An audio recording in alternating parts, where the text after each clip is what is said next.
자, 오늘은 함께 다룰 주제가 사도행전의 내재적인 의미입니다. 제가 형제 자매님들과 이 사도행전에 대해서 정말 한번 교통하고 싶었습니다. 근데 비록 시간은 짧기 때문에 많은 내용을 이야기할 수는 없지만 이 개요를 따라서 좀 교통을 하겠습니다. 뭐 제가 가르친다기보다도 좀 이렇게 교통하는 방식으로 시간을 좀 보내도록 하겠습니다. 사도행전은 총 28장으로 되어 있습니다. 길다면 긴 내용이고 뭐 짧지 않은 그런 책입니다. 사도행전은 누가 기록했느냐 하면은 누가가 기록했습니다.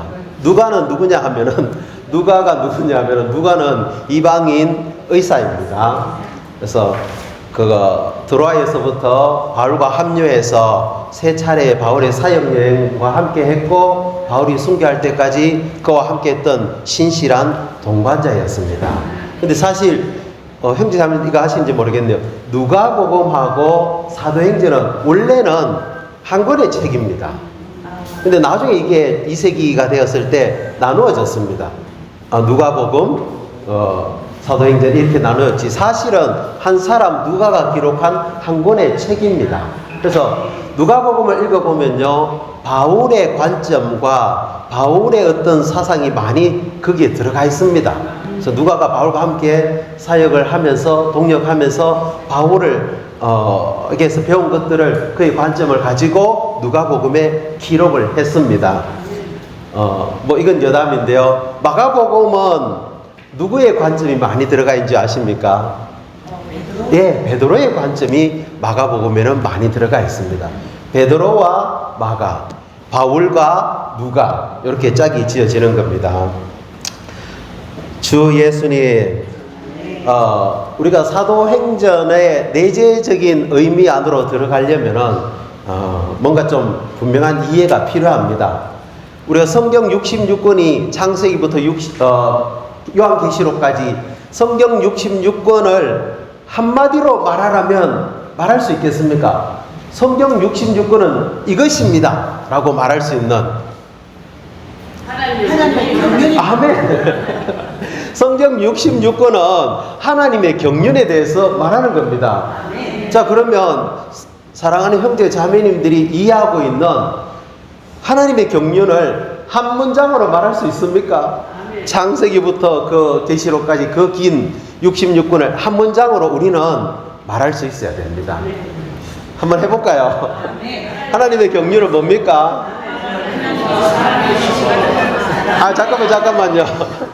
한 번 제가 찍었어. 여상이 자매님 한번 해보실래요?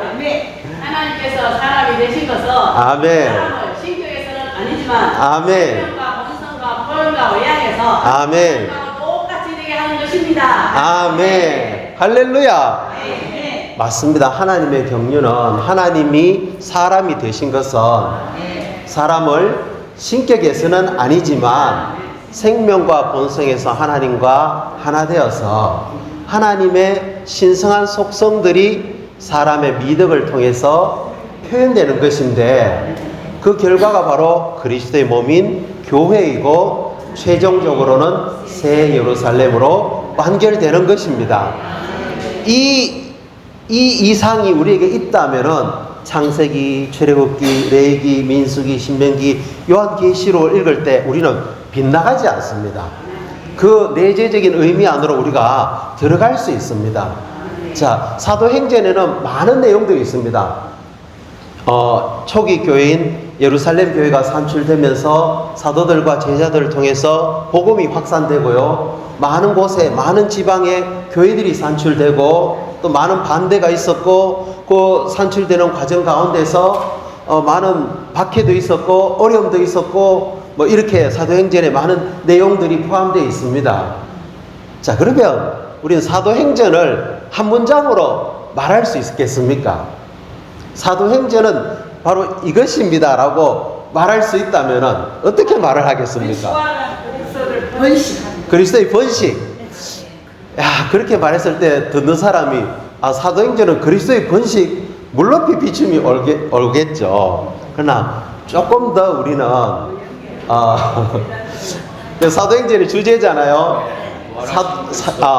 부활하신 그리스도께서 성천 안에서 그 영에 의해 제자들을 통하여 하나님의 왕국인 교회를 산출하기 위해 번식하신 이 주제 어마어마합니다. 다시 해볼까요? 부활하신 그리스도께서 성천 안에서 그 영에 의해 제자들을 통하여 하나님의 왕국인 교회를 산출하시기 위해 번식하신. 우리가 일반적으로 사도행전은 복음 전파라고 생각하지만 내재적인 의미는 부활하신 그리스도의 번식입니다. 이 번식이 바로 하나님의 왕국인 교회이고요. 누구를 통했어요? 제자들을 통했습니다. 제자들은 정인들입니다. 정인들은 단순한 정인들이 아니고 예수님의 부활의 정인들입니다. 이 말은 단순히 부활하신 예수님을 목도했다라는 그런 외적인 정인들이 아니고요.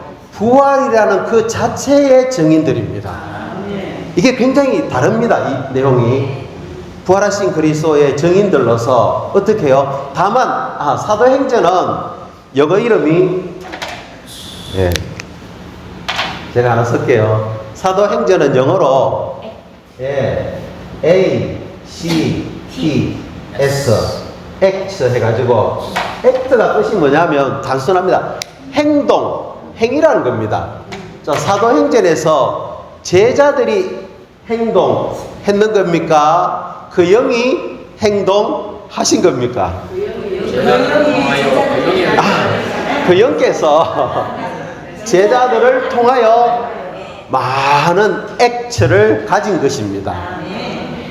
이 그 영은 바로 부활하시고 성천 안에 계신 그리스도이시죠. 자, 이 정도만 하면 우리는 A 플러스입니다. 이걸 이해할 뿐만 아니라 제가 또 다른 각도에서 한번 말씀드려보죠. 사도행전 앞에 책이 뭡니까? 요한복음이죠. 신약이 27권입니다. 신약 27권은 우리가 세 부분으로 나눌 수가 있습니다. 마태, 마가, 누가, 요한복음 플러스 사도행전. 그 다음에 서신서가 총 몇 권입니까? 그거는 바울이 서신이고요. 베드로 서신, 요한 서신을 다 합치면은 22권이죠. 그죠? 21권이죠. 그죠? 22권입니다. 2권이고 21권이네요. 21권과 5권 하면 26권, 마지막 계시록 27권이 되잖아요. 그래서 사복음서 플러스 사도행전, 그리고 로마서부터 시작해서 유다서까지 21권의 서신서, 그리고 마지막 요한 계시록이 있는데 무엇을 기준으로 이렇게 나눌 수 있을까요? 한번. 그리스도의 부활? 네. 성육신 포함 강화. 성육신 포함 강화. 이게 놀라운 겁니다. 이 유튜브 영상을 보시는 분들은 성육신 포함 강화가 뭘까 설명이 좀 필요합니다. 자, 형님 좋은 지적을 하셨는데, 성육신 포함 강화, 그리스도의 충만한 세 단계의 사역이잖아요. 육체 대심 안에서의 그리스도의 사역, 그 다음에 포함이라는 모든 것을 포함한 그 영이신 그리스도의 사역, 그 다음에 7배로 강화되신 그 그리스도의 강화의 사역. 자, 이 사역은 무엇을 위한 것일까요? 한번 생각해 보십시오. 그렇잖아요. 그리스도의 몸인 교회를 산출하기 위한 사역입니다. 그리스도의 몸은 사람이잖아요. 인격체잖아요. 자, 제가 이제 형제 자매님들의 주의를 끌겠습니다. 마태, 마가, 누가, 요한, 사도행전에는 우주적인 한 사람에 대한 사진이 나옵니다. 머리는 그리스도입니다. 몸은 많은 지체들로 구성된 그리스도의 몸입니다. 그래서 마태, 마가, 누가, 요한 사복음서는 우주적인 한 사람이 어떤 분인지를 이렇게 그 사진을 보여주고 있습니다. 그리고 이 우주적인 한 사람이 이 땅의 수많은 믿는 이들과 연합된 한 우주적인 사람으로서 어떻게 산출되고 나타나는지를 사도행전은 보여주고 있습니다. 그런 다음에 21권의 서신서는 이 사람은 어떻게 생겼고 성향은 무엇이고 취미는 무엇이고 기질은 무엇이고 뭐 존재는 어떻고 설명해주고 묘사해주고 있습니다. 서신서들은. 마지막에 요한계시록에 가서 이 우주적인 사람의 최종 완결이 나옵니다. 그 완결이 뭐냐면 새 예루살렘입니다. 새 예루살렘은 물질적인 성이 아닙니다. 새 예루살렘은 하나님의 경륜에 관한 신성한 계시의 최종적인 완결이죠. 과정을 거치신 삼일 하나님, 아버지, 아들, 그 영께서 새 부부로 된 사람, 구속받고 거듭나고 변화되고 영광스럽게 된 새 부부로 된 사람과 연결되고 연합된 우주적인 신성하고도 우주적인 합병체 한 사람입니다. 이게 창세기 1장 26절에 하나님이 얻고자 했던 그 사람의 최종 완성입니다. 자, 제가 왜 이 말씀을 드리냐면 사도행전은 사복음서와 나머지 서신서, 계시록 중간에 위치하고 있습니다. 마치 우리나라의 그 지도를 보시면은 동쪽과 서쪽을 이렇게 가르고 있는 큰 덩줄기가 있죠. 그죠? 산맥이 있습니다. 그게 뭐죠? 태백산맥. 태백산맥에 의해서 동서로 나누어져 있습니다. 그래서 우리 몸에도 사람을 볼 때 하나의 우리 몸을 양쪽으로 나누는 등뼈가 있지 않습니까? 분기선이 있잖아요. 그죠? 이게 몸의 본질은 아닙니다. 근데 이게 없으면요, 사람은 무너져 버립니다. 사복음서와 뒤에 나오는 서신서들을 서로 연결해 주면서 이어주면서 발전시킬 수 있는 책이 바로 사도행전이라는 책입니다. 제가 다시 한번 사도행전의 주제를 이야기해 볼게요. 부활 안에 계신 그리스도께서 성천 안에서 그 영에 의해서 제자들을 통하여 하나님의 왕국인 교회를 산출하시기 위해서 번식하심입니다. 사도행전을 또 다른 각도에서 한번 말씀드릴게요. 사도행전에 우리가 제자들이라고 했잖아요. 이 제자들은 아까 제가 뭘 말하려고 했는데 까먹었어요. 이 제자들은 도대체 어떤 종류의 제자들입니까? 자, 사도행전의 제자들과 마태, 마가, 누가, 요한의 제자들이 결국 같은 제자들입니다. 그렇죠. 베드로, 요한, 야고보 다 그 사람들입니다. 그런데 전혀 다른 사람들입니다. 전혀 정말 다른 사람입니다. 복음서의 제자들과 사도행전의 제자들은 전혀 다른 종류의 제자들입니다. 그들은 그리스도의 재생산입니다. 주님이 죽고 부활하셨잖아요. 이 제자들도 주님과 함께 죽고 주님과 함께 부활하고 주님과 함께 성천 안에 있는 제자들입니다. 그렇기 때문에 형제 자매님들, 사도행전이 몇 명으로 시작하신지 아시죠? 120명으로 시작했습니다. 아마 예수님 부활하시고 성천하신 이후로 사도행전이 끝나는 게 주 69년, 68년 이 정도 됩니다. 40년이 채 기간이 안 됩니다. 그 40년이 채 안 되는 기간 속에서 어마어마한 일들이 벌어졌습니다. 예루살렘 교회에서부터 시작해서 바울과 그의 일행을 통해서 그 소아시아로 해서 유럽으로 많은 교회들이 산출되었습니다. 오늘날 한번 보십시오. 이렇게 신학교에서 공부도 하고 훈련도 받고 많은 사람들이 있지만 여전히 아직 복음은 온 땅에 완전히 정복하지 못하고 있습니다. 영향력이 그렇게 많지 않습니다.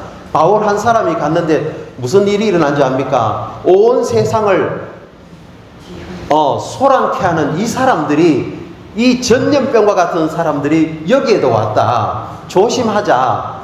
우리는 그런 말을 아직 못 듣고 있습니다. 왜 그렇습니까? 사도행전에 있는 그 영에 의해서 부활하신 그리스도를 번식시키는 그 제자들의 인식이 우리에게 부족하기 때문입니다. 우리 주일날 함께 모였잖아요. 한 200명 가까이 모였습니다. 와, 제 느낌을 말씀드릴게요.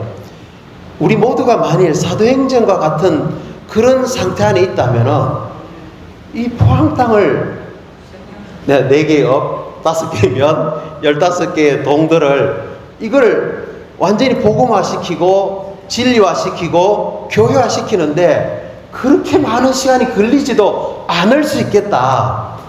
이 생각을 제가 갖게 되었습니다.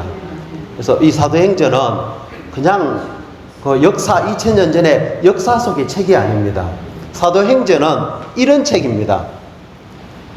그들 안에는 부활 생명이신 그리스도가 있어서 이 부활 생명에 의해서 살면서 그들 위에는 하늘에 속한 권위와 능력이 있어서 이 권위와 능력을 가지고 사는 한 무리의 사람들이 있는데 그들은 각각 떨어진 개인적인 독립적인 사람들이 아니라 자신이 몸의 한 지체인 것을 알고 모든 것을 몸 안에서 행하면서 신성한 한 흐름 안에서 움직이는 한 무리의 사람들에 대한 기록이 바로 사도행전의 내재적인 의미입니다. 그래서 형제 자매님들, 자, 시간은 자꾸 가고 있네요. 저는 아직 개요도 못 들어갔는데요. 우리가 이 사도행전을 포항 땅에서 쓰기 원합니다. 성경에서 창세기가 50장으로 기록되어 있습니다. 긴 책이죠. 시편은 150편으로 되어 있습니다. 150편 장수는 많지만 그렇게 두꺼운 책은 아닙니다. 그리고 이사야서가 공교롭게도 66장으로 되어 있습니다. 사도행전은 몇 장으로 되어 있습니까? 아닙니다. 사도행전은 지금도 계속 29, 30, 31, 32 계속 쓰여지고 있는 책입니다. 비밀하고 영적이고 비밀하죠. 사도행전이 우리가 누구냐에 따라서 30장에서 멈출 수도 있고요. 50장으로 전진할 수도 있고요. 또 100장이 나갈 수도 있는 겁니다. 우리 모두가 정말 사도행전의 연속이 되기를 원합니다. 이것이 바로 사도행전의 내재적인 의미를 이해하기 위해서 우리가 가져야 될 인식입니다. 형제 자매님들, 우리가 누구입니까? 우리는 예수님의 증인들입니다. 예수님의 증인이란 말은 예수님과 함께 십자가에 못 박혔고 예수님과 함께 부활했고 에베소서 2장에 말하는 것처럼 그분과 함께 일으켜져서 하늘에 안침받은 사람입니다. 그 베드로가 그 복음을 전하다가 제사장들에게 종교인들에게서 잡혔다가 풀려난 다음에 그들이 모여서 기도하니까 무슨 일이 일어났습니까? 모인 곳이 지진이 났습니다.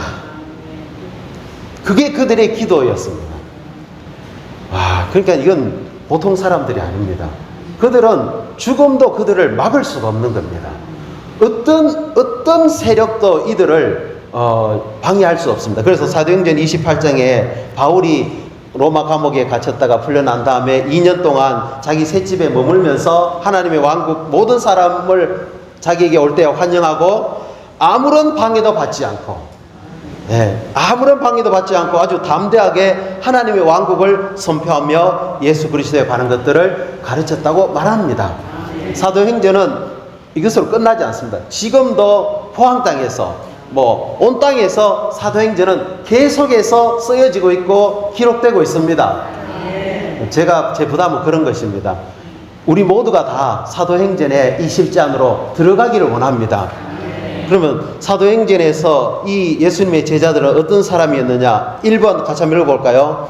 사도행전에서 제자들은 주 예수님의 계속이었습니다. 사도행전 1장 14절에 그 성경 말씀 있죠. 그들은 여인들과 주 예수님의 어머니 마리아와 예수님의 형제들과 함께 한마음 한뜻으로 기도를 꾸준히 계속하였다. 여기에 강조점은 기도를 꾸준히 계속하였다가 아닙니다. 아니요, 한마음 한뜻이 아닙니다. 1장 14절은요, 우리말에는 계속하였다가 제일 마지막에 나오잖아요. 영어 성경에는 그들은 계속하였다랍니다. 그들은 복음서에서 죽고 부활하시고 성천하신 그리스도의 계속이 된 겁니다.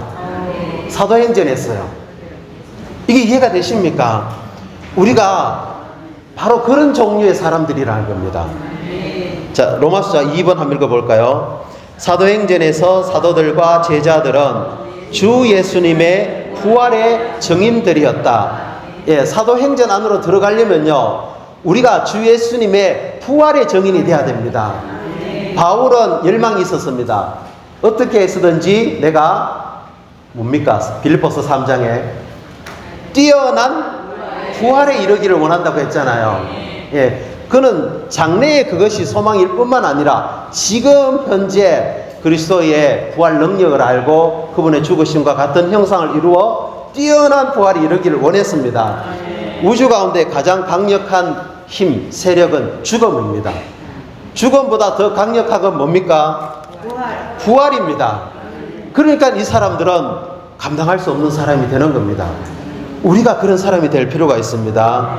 자, 그러면 로마서 3번 사도들은 도대체 사도행전에서 무엇을 증언했느냐? 사도들의 중심적인 증언이 무엇이냐? 읽어보죠. 사도들과 제자들의 중심적인 증거는 육체 되시고 십자가에 못 박히시고 부활하시고 성천하신 그리스도였다. 한마디로 그들은 그리스도를 증언했습니다. 육체가 되시고 십자가에 못 박히시고 부활하시고 성천하신 그리스도를 그들은 증언했습니다. 아멘. 형제 자매님들, 우리가 이 땅에서 뭘 증언하시겠습니까? 예, 육체가 되시고 십자가에 못 박히시고 부활하시고 성천하신 그리스도를 증언해야 됩니다. 그 각각의 항목에는 많은 의미가 있습니다. 육체가 되신 분, 그분은 사람이 되셨죠. 십자가에 못 박혀 죽으심으로써 우리를 완전한 구속을 이루셨습니다. 그리고 부활은 그 구속의 일에 대한 하나님의 입증입니다. 도장이 딱 찍힌 것입니다. 성천을 통해서 그분은 이제 모든 사람들을 구원할 수 있는 통치자와 영도자가 되셨습니다. 자, 그 다음에 로마서 4번 읽어보죠. 하나님의 왕국은 사도행전에서 사도들이 전파한 주요 주제였다. 자, 하나님의 왕국 간단히 말해 봅시다. 한마디로 말해서 하나님의 왕국은 교회입니다.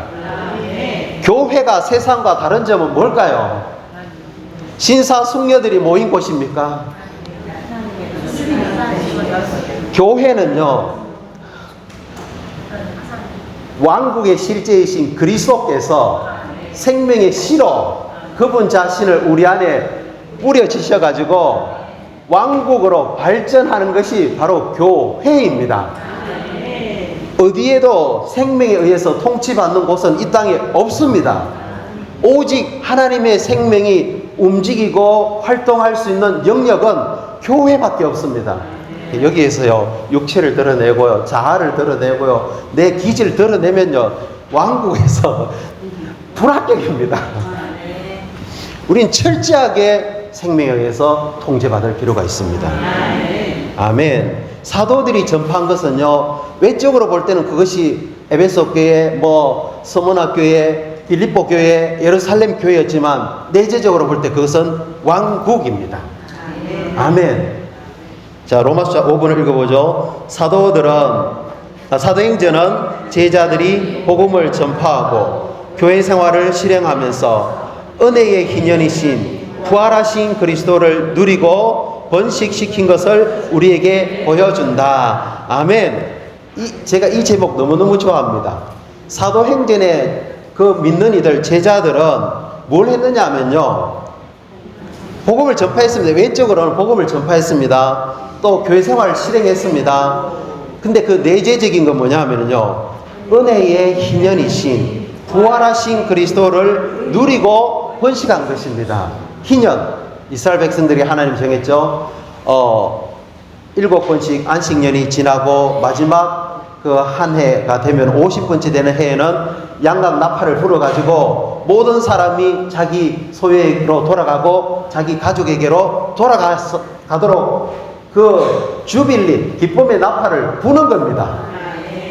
사도행전의 특징이 뭔지 압니까? 제자들은 성령과 기쁨으로 충만했습니다.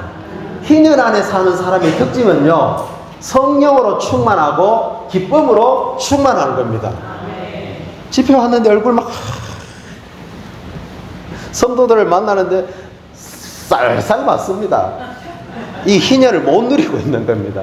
그런 사람한테는 사랑 100명 붙여주면 101명이 떠나갑니다. 아닙니다. 우리는 성령으로 충만할 때 성령 안에는 기쁨이 있습니다. 우리 그리스도는 뭐 하는 사람인 줄 압니까? 기뻐하는 자들입니다. 어디에 그 말이 있습니까? 항상 기뻐하십시오. 이게 희년을 산 바울의 말입니다. 희년은 기뻐하는 겁니다. 성령으로 충만하면서, 그러면서 이 희년이신 그리스도를 번식시키는 삶을 사도들이 살았습니다. 자, 그 다음에 로마서 6번 보죠. 사도행전은 교회의 기본 원칙은 교회가 우주적이라는 것을 계시한다. 그러므로 교회는 반드시 이 땅에서 지속적으로 확산되어야 한다. 교회의 성장과 건축은 확산의 근거를 둔다. 형제 자매님들, 결코 잊지 말아야 될 내용입니다. 교회의 기본 원칙이 뭡니까? 첫째는 부활 안에 있습니다. 두 번째는 교회가 포항교회만 있는 게 아니라는 겁니다. 우주적이라는 말입니다. 그 말은요, 예루살렘에서부터 시작해서 온 유대와 사마리아와 땅끝까지 확산이 되지 않으면 이건 원칙에서 위배된다는 겁니다. 그래서 교회는 반드시 이 땅에서 지속적으로 확산되어야 합니다. 교회의 성장과 건축은 확산의 근거를 둡니다. 사도행전 읽어보면 정말 재밌는 내용이 나옵니다. 사도행전 그 8장에 이 제자들이, 사도행전 2장에는 예루살렘에 모여온 온 천하 만국에서 모여든 사람들이 베드로의 복음을 듣고 예루살렘 교회가 산출되었잖아요. 그 유대인입니다. 이방인에게 복음이 처음 전파된 것은요, 이 예루살렘 교회가 똘똘 뭉치고 안 나갑니다. 확산을 안 합니다. 그래서 스데반의 순교를 통해서 교회가 막 박해를 받습니다. 그래서 하나님이 예루살렘에 사도들만 남겨놓고 다 흩어버립니다. 어디로 보냅니까? 사마리아가 어떤 곳인지 압니까? 혼혈인들이 사는 곳입니다. 정통 유대인들이 아닙니다. 사마리아의 복음이 확 전파됩니다. 사도행전 9장에 그 다음에 그 에디오피아 내시, 에디오피아가 어느 나라입니까? 어디에 있는데 나라입니까? 아프리카입니다. 정말 이 말은 정말 아프리카 사람들 까매요. 새카맣니다. 보면은, 야, 어떤 때는, 생기면 정말 사람 같은데 피부가 정말 까맣네. 좀 만지면 까맣게 되지 않을까. 뭐, 이런 생각이 들 정도인데, 그 에디오피아 사람에게, 흑인에게 복음이 전파되었습니다. 그러니까, 교회의 기본 원칙을 알면요, 우리의 관념이 완전히 박살납니다.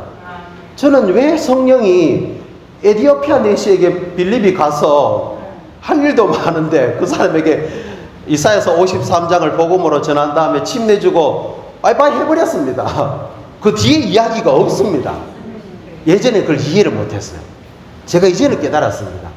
교회의 원칙은 우주적이기 때문에 반드시 확산이 이루어져야 되는 겁니다. 에디오피아로, 사마리아로, 땅끝까지 확산이 되는 겁니다. 형제 자매님들, 제발 여기만 머물지 마시고요. 여기에 30년 이상 머무신 분들 손 들어 보십시오. 떠나셔야 됩니다.